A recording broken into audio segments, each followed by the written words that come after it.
Right now, at this very moment, the United States is simultaneously negotiating the fate of a nuclear Iran in the Swiss city of Geneva, watching a fragile Ukraine peace process collapse in slow motion from the same city just days earlier, accusing China of conducting secret underground nuclear tests in violation of international norms, and facing the most serious fracture in transatlantic relations since the Second World War. 4 crises, 4 fronts, 1 administration. This is not a drill, and the decisions being made in Washington today will shape the global order for decades to come. Stay with me, because by the end of this video, you will understand exactly what is happening, why it matters, and what comes next. Let us start with the most urgent and explosive story of the day. According to CNBC, reporting on the 19th of February, 2026, the White House has warned that it would be, and I quote what Press Secretary Caroline Leavitt told reporters, very wise for Iran to make a deal, amid credible reports that the Trump administration is considering fresh military action against Tehran as early as this weekend. These are not abstract threats. Senior U.S. national security officials have reportedly informed President Trump that the military is operationally ready for potential strikes on Iran as early as Saturday, February 21, according to CBS News. No final decision has been made,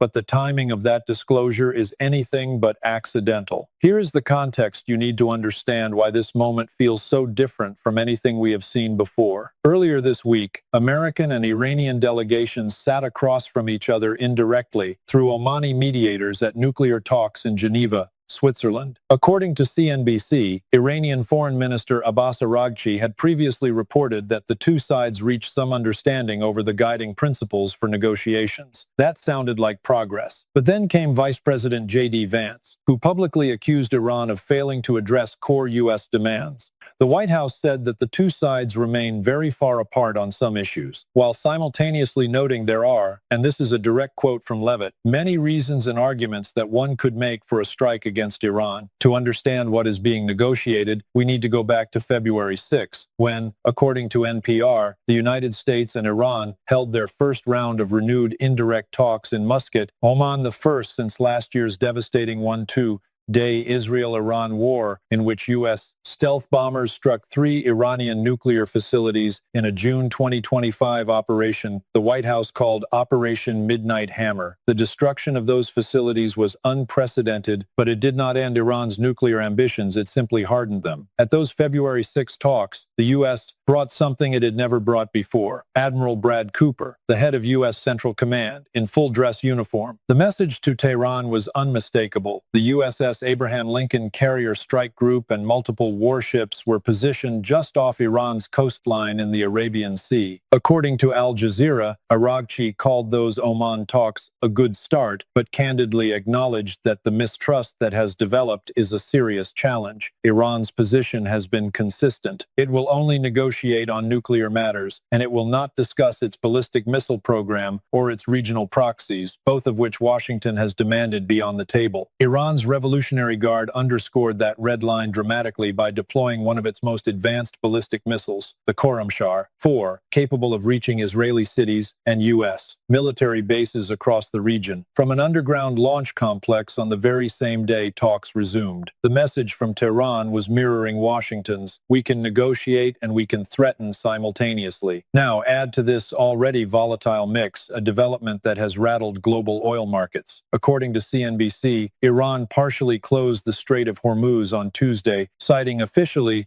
security precautions following the launch of military drills in the waterway that Iran and Russia are conducting jointly. The Strait of Hormuz is not just a geography lesson. According to market intelligence firm Kepler, approximately 13 million barrels of crude oil per day pass through this critical choke point, representing roughly 31% of all global seaborne crude flows. Oil prices surged more than 4% in a single session in response. Oxford Analytica's Middle East senior analyst Laura James described the current situation as extremely dangerous, noting that the United States and Iran are certainly closer to outright conflict than they were just a week ago.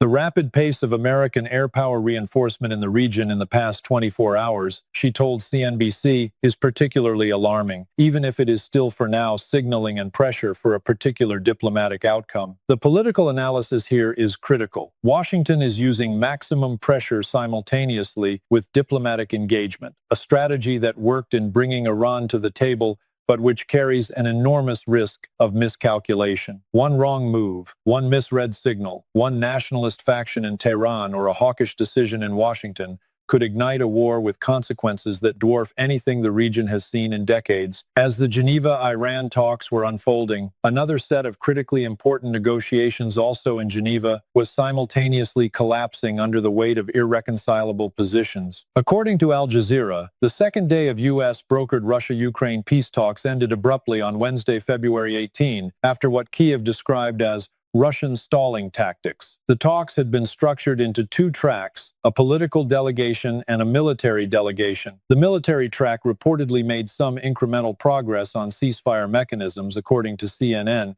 which cited a source familiar with the negotiations. But the political track, where the real issues live, went nowhere fast. Foreign Policy reported that Ukrainian President Volodymyr Zelensky took to social media to accuse Moscow directly. "We can state that Russia is trying to drag out negotiations that could already have reached the final stage." The head of Russia's delegation, Vladimir Medinsky, described the 2 days as difficult but businesslike and said further talks would be held in the near future without providing a date. That deliberate vagueness, analysts note, is itself a negotiating position. According to TASS, quoted by Pravda, Russian Deputy Foreign Minister Alexander Grushko stated on February 19 that Moscow takes these negotiations very seriously and that the objectives of the special military operation will be achieved either by military means or, preferably, by political and diplomatic means. That dual framing, peace or war with equal weight, tells you everything you need to know about Russia's negotiating posture. Moscow is not desperate for a deal. It sees time as an ally. The substance of what is being discussed in Geneva is itself deeply contentious. According to the Ukrainian news site Meza, the delegations were debating ceasefire terms and monitoring mechanisms, the possible configuration of the Donbass borders, security guarantees for Ukraine, and the status of the Zaporizhia nuclear power plant. Russia is demanding formal control over territories it occupies, including the 20% of Donetsk it has not yet captured. Ukraine has refused. Meanwhile, fighting has continued without pause. Russian forces launched 29 missiles and 396 drones in overnight attacks on February 17 alone, according to Al Jazeera, killing at least 4 people and cutting power to tens of thousands of Ukrainians in the south. The Washington Post noted that Moscow specifically timed a major missile and drone strike on Ukrainian energy infrastructure overnight. Between the first and second day of Geneva, talks a deliberate act of pressure during negotiations that reveals how Russia understands diplomacy as an extension of war by other means. And yet, from a political analysis standpoint, the fact that these talks are happening at all represents a significant shift from 18 months ago. The question is whether they represent genuine progress toward peace or a Russian delay tactic to consolidate territorial gains while buying time to rebuild its military capacity. There is also a powerful undercurrent here involving the United States' own leverage. President Trump has publicly told Ukraine to come to the table fast, while placing pressure primarily on Kyiv rather than Moscow, a posture that Zelensky told Axios is not fair. The asymmetry in how Washington applies pressure is creating a crisis of confidence among European allies and within Ukraine itself, and it will be a defining feature of the coming weeks. While the world was focused on Iran and Ukraine, a seismic development quite literally was unfolding in Washington's relationship with Beijing. According to NPR, on the 17th of February 2026, Christopher Yeo, the U.S. Assistant Secretary of State for Arms Control and Non-Proliferation, disclosed new details of what the Trump administration claims was a secret underground nuclear test conducted by China in June 2020. A seismic monitoring station in Kazakhstan, part of the Comprehensive Test Ban Treaty Organization's global monitoring network, detected an event of magnitude 2.75 at China's main nuclear test site in Lop Nur on the 22nd of June 2020. Ya was unequivocal. There is very little possibility that it is anything other than an explosion, a singular explosion. China's response, according to Newsweek, was swift and categorical. Chinese Foreign Ministry spokesperson Lin Jian said China maintains its nuclear capabilities at the minimum level required by national security and rejected the allegations as political manipulation aimed at pursuing nuclear hegemony hegemony. The Kremlin's Dmitry Peskov backed Beijing, telling journalists that neither the Russian Federation nor China has conducted any nuclear tests. The Comprehensive Test Ban Treaty Organization itself was cautious, saying there was insufficient data to confirm the U.S. assertion with confidence. What makes this particularly significant is the timing. The United States and Russia's last remaining nuclear arms control treaty, New START, expired on the 5th of February 2026. There is now no enforceable agreement limiting nuclear arsenals among the world's three largest nuclear powers. The nuclear dimension is unfolding against a backdrop of relative trade stabilization. According to Bloomberg reporting today on February 19, the U.S. annual trade deficit with China shrank in 2025 to its smallest in more than 2 decades,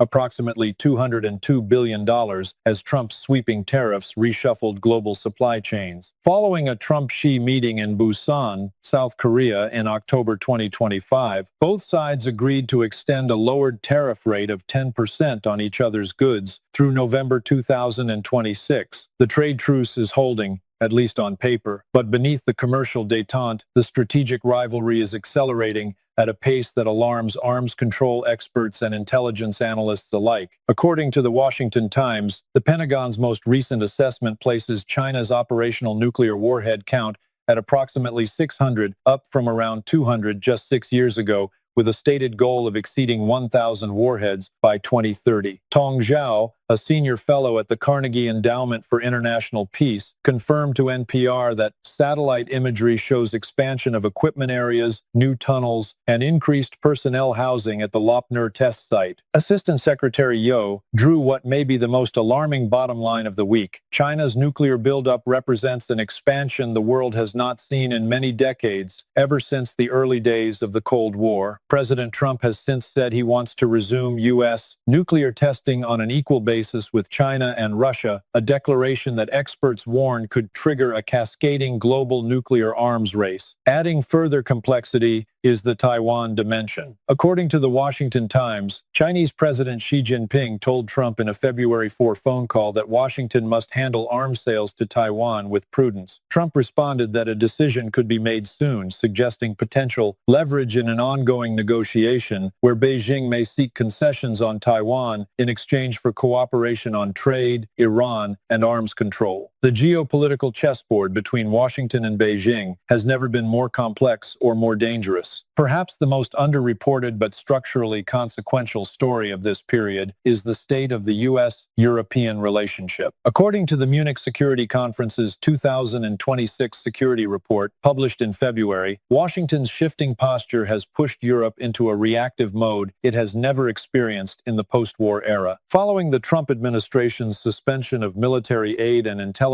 sharing with Ukraine beginning in March 2025, Europe has been left to shoulder the bulk of Ukraine's defense financing on its own. Total European allocated aid to Ukraine since the start of Russia's invasion now more than doubles total U.S. support. According to the Kiel Institute for the World Economy, German Chancellor Friedrich Merz has been unusually blunt. He stated that the decades of Pax Americana are largely over and argued that Europe must pursue its own strategic interests with the same intensity that Washington pursues its own. That is not the language of an ally, it is the language of strategic divergence. The Trump administration's national security strategy, released in December 2025, compounded the damage by warning that Europe faces a stark prospect of civilizational erasure, language that, according to former Swedish Prime Minister Carl Bildt, read as if it had been hijacked by Vice President J.D. Vance and his crew. The practical consequences for Ukraine are severe. According to Defense News, Ukraine predicted total defense costs of $120 billion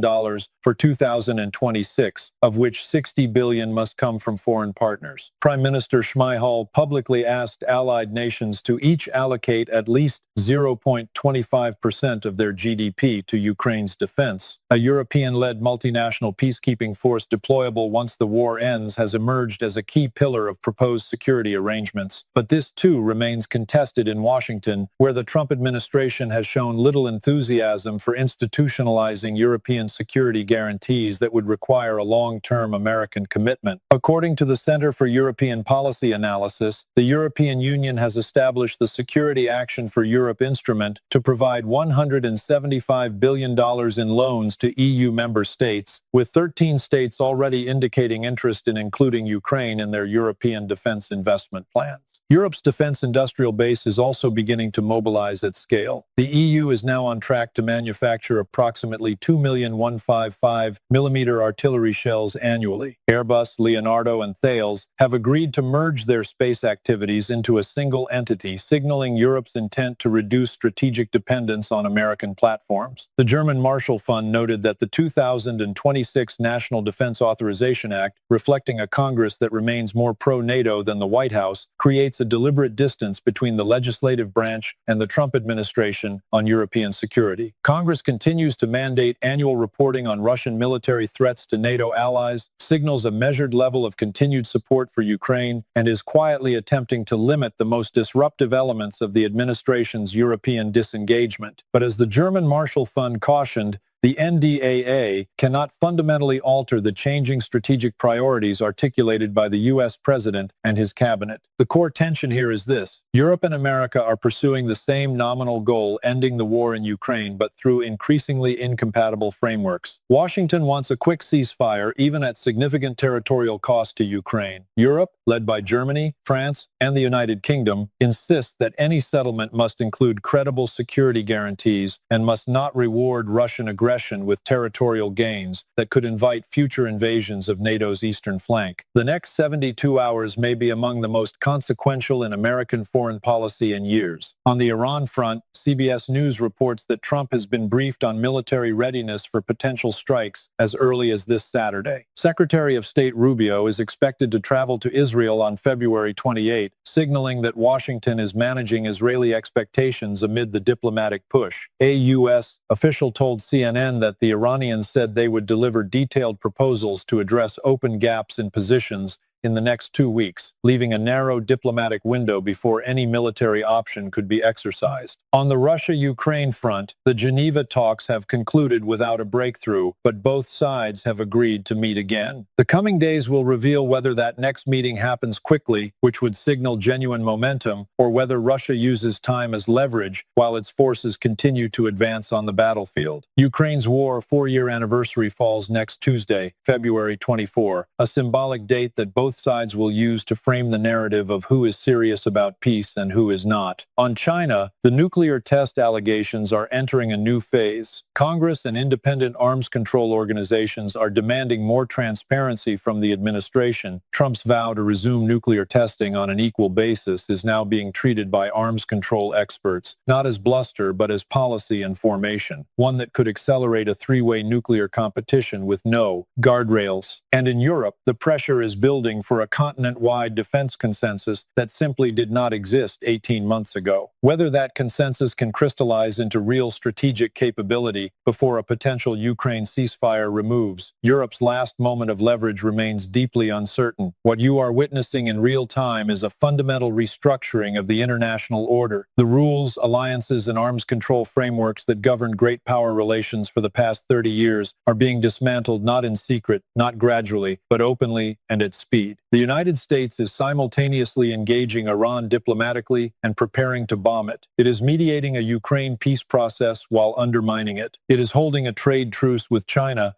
while accusing Beijing of secret nuclear tests. And it is telling its closest European allies that the era of American protection is over. None of these threads exists in isolation. Each one pulls on the others. A strike on Iran could trigger oil shocks that affect Ukraine's European backers. A nuclear arms race with China reshapes every security calculation on every continent. A bad peace deal in Ukraine emboldens Russia and terrifies Eastern Europe. The world is not simply in a moment of tension, it is at an inflection point. If you found this analysis valuable, hit like and subscribe because this story is moving fast, and tomorrow's developments will be just as significant as today's. The decisions being made right now in Washington, Geneva, Tehran, Beijing, and Brussels will determine what kind of world your children inherit. Stay informed, stay critical, and we will see you in the next one.